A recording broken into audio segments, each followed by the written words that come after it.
কি বলছো দাদি? ময়না বাড়িতে নেই, আমি এক্ষুনি দেখছি। ময়না নিশ্চয়ই কোনো বিপদে পড়েছে।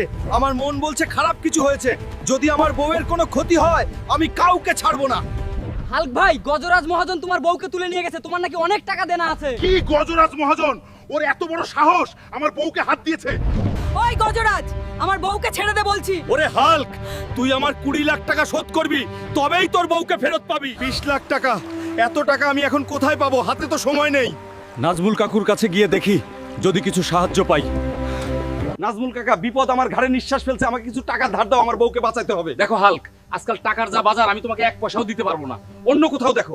আর সুখবর, সুখবর, গঞ্জের মাঠে বিশাল কুস্তি খেলা, যে পালোয়ান জিতবে সে পাবে নগদ 20 লাখ টাকা পুরস্কার। 20 লাখ টাকা আল্লাহ মুখ তুলে চেয়েছেন, এই টাকাই আমার বউকে বাঁচাতে পারে। কে আছিস এমন বীর যে আমাদের কালু পালোয়ানের সাথে লড়তে সাহস পাবি?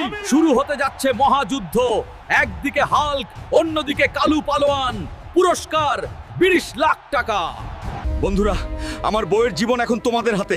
এই কুস্তি জিততে হলে তোমাদের দোয়া লাগবে। জলদি চ্যানেলটা সাবস্ক্রাইব করে কমেন্টে জানাও আমি জিতবো কিনা। ইয়া আল্লাহ, আমাকে শক্তি দাও।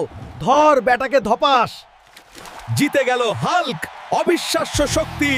এই নাও তোমার 20 লাখ টাকা পুরস্কার।